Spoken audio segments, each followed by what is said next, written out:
Hello everyone. उम्मीद करता हूँ आप सभी अच्छे होंगे। आज हम बात करने जा रहे हैं इंडियन ओवरसीज़ बैंक के ऊपर में।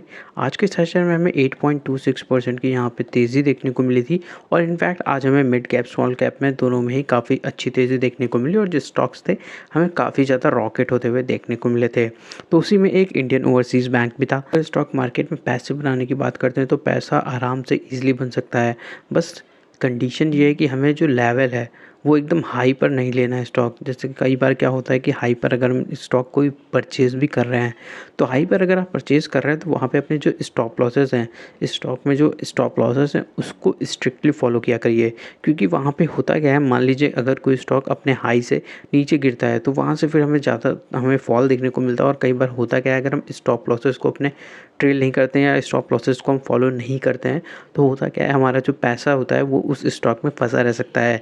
जैसे कि आप देखेंगे ट्राइडेंट एक ऐसा स्टॉक है जो हमें लगभग स्टॉक 70 रुपये के करीब भी जाता हुआ देखने को मिला था। एक समय था जहाँ स्टॉक जो था वो 70 रुपये के करीब में ट्रेड कर रहा था और अभी आप देखेंगे तो लगभग हमें 39-40 रुपीज़ के अराउंड में ट्रेड करता हुआ देखने को मिल रहा है। तो होता क्या है दोस्तों कि जब आप 70 रुपये के लेवल पर कोई सी स्टॉक को खरीदेंगे तो वहाँ से अगर आप स्टॉप लॉसेस को अपने यहाँ पे स्ट्रिक्टली फॉलो नहीं करेंगे तो होगा क्या, वो पैसा आपका ब्लॉक हो जाएगा और आप हर लेवल पे आप उसको एवरेज आउट करने की कोशिश करेंगे तो उसमें होगा क्या, तो वहाँ से आपके जो पैसा है उसमें और ज़्यादा ब्लॉक होता जाएगा। किसी भी स्टॉक में आप अपने स्टॉप लॉसेस को ज़रूर फॉलो करिए, स्ट्रिक्टली फॉलो करें। ये एक काफ़ी अच्छी हैबिट है स्टॉक मार्केट में अगर आप काम कर रहे हैं तो।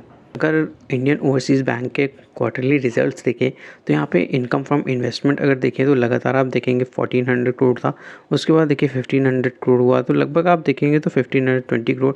तो हमें यहाँ पे जो इनकम फ्रॉम इन्वेस्टमेंट है बैंक का वो बढ़ता हुआ देखने को मिलता है। वहीं अगर इंटरेस्ट अर्न देखा जाए तो यहाँ पे इंटरेस्ट अर्न की बात करें तो 6179 करोड़ का हमें देखने को मिलता है। एक साल पहले 5000 करोड़ के करीब में था, तो यहाँ से बहुत ज़बरदस्त हमें ग्रोथ देखने को मिली है। प्रीवियस क्वार्टर से भी अच्छी खासी हमें तेज़ी देखने को मिली है। एंड नेट इंटरेस्ट इनकम की बात करें तो यहाँ पे 2400 करोड़ की निकल के आते हुए देखने को मिली है। एक साल पहले 2273 करोड़ के करीब थी। तो यहाँ से देखिए लगातार हमें यहाँ पे भी ग्रोथ देखने को मिल रही है। तो यहाँ पे बैंक जो है वो हमें अच्छा करता हुआ देखने को मिल रहा है। वहीं अगर ऑपरेटिंग इनकम की बात करेंगे तो यहाँ से ये भी देख सकते हैं वो 1780 करोड़ के करीब में है। एक साल पहले 1539 करोड़ के करीब थी। तो यहाँ से हमें जो हम ऑपरेटिंग इनकम है वो भी बढ़ते हुए देखने को मिल रही है। वहीं अगर प्रॉफिट आफ्टर टैक्स की बात करें तो 724 करोड़ का हमें देखने को मिलता है। एक साल पहले 555 करोड़ का था, प्रीवियस क्वार्टर में 627 करोड़ का था। तो यहाँ से भी आप देखोगे तो लगातार हमें ग्रोथ देखने को मिल रही है बैंक में, जो हमें प्रीवियस क्वार्टर में भी काफ़ी अच्छी ग्रोथ देखने को मिली है। वहीं अगर ईयरली बेसिस पर देखें तो वहाँ से भी हमें काफ़ी अच्छी हेल्दी ग्रोथ देखने को मिली है इंडियन ओवरसीज़ बैंक में। अगर इंडियन ओवरसीज़ बैंक के चार्ट की बात करें तो यहाँ से आप देख सकते हैं जो स्टॉक है बहुत तेज़ी से हमें यहाँ पे अच्छे खासे रिटर्न यहाँ पे स्टॉक में बनते हुए देखने को मिले थे। जो स्टॉक लगभग 20 रुपये के करीब चलता था तो वो स्टॉक अभी हमें 65 रुपीज़ के करीब में ट्रेड करता हुआ देखने को मिल रहा है। और यहाँ पे आप देखेंगे तो स्टॉक हमें एक यहाँ पे बहुत ज़बरदस्त मूव देखने को मिला था और स्टॉक का एक पैटर्न है।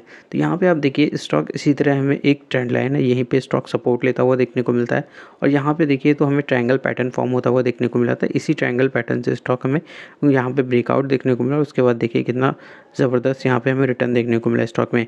और यहाँ पे मैं वीकली टाइम फ्रेम यूज़ कर रहा हूँ, स्टॉक को डेली टाइम फ्रेम पे देखते हैं तो यहाँ पे हम देख सकते हैं जो शॉर्ट टर्म में स्टॉक में हमें जो ब्रेकआउट देखने को मिल रहा है। आप इस तरीके से अगर यहाँ पे एक ट्रेंड लाइन को ड्रॉ करते हैं तो इस तरीके से हमें एक ब्रेकआउट भी आता हुआ देखने को मिल रहा है। तो फ्रेंड्स यहाँ से अगर स्टॉक में हम कुछ ईएमए यूज़ करते हैं तो पाएंगे डेली टाइम फ्रेम पे हमें काफ़ी अच्छे तरीके से यहाँ से सपोर्ट लेते हुए देखने को मिलते हैं।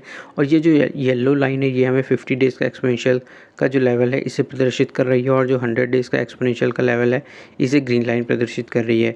तो ये दो स्टॉक में जो ऐसे ईएमए है जो यूज़ करके यहाँ से काफ़ी अच्छे रिटर्न्स जनरेट किए जा सकते हैं। क्योंकि आप यहाँ पे देखेंगे जो स्टॉक है हमें मोस्टली 50 डेज़ का जो एक्सपोनेंशियल है यहीं से स्टॉक बाउंस बैक करता हुआ देखने को मिलता है। देख सकते हैं जो यही चीज़ हमें कई बार होती हुई देखने को मिली, यहाँ पे भी, यहाँ पे भी, यहाँ पर भी, यहाँ पर भी। तो इस तरीके से आप देख सकते हैं और यहाँ पे भी स्टॉक अभी आप देखोगे तो लगभग हमें 50 डेज़ का जो एक्सपोनेंशियल है उसके नीचे आसपास ही देखने को मिलता है।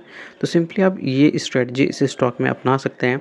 50 डेज़ का जो एक्सपोनेंशियल है यहाँ पे ये सपोर्ट का काम कर सकता है और जो वीकनेस होने वाली 53 रुपीज़ के नीचे अगर स्टॉक फिसलता है, अपना 100 डेज़ जो एक्सपोनेंशियल है इसके लेवल को ब्रेक डाउन करता है, तो स्टॉक में हमें वीकनेस देखने को मिलेगी। तो इतना ही सिंपल यहाँ पे इंडियन ओवरसीज़ बैंक देखने को मिलता है। स्टॉक में एक और चीज़ हमें अच्छी देखने को मिलती है, तो आप इसमें एक चीज़ और देख सकते हैं। जो स्टॉक है, अगर हम थोड़ा सा लॉन्गर टाइम फ्रेम लेते हैं तो यहाँ पे आप एक चीज़ और देख सकते हैं। जो स्टॉक है ये हमें एक कर्व पैटर्न कंप्लीट करता हुआ देखने को मिल सकता है।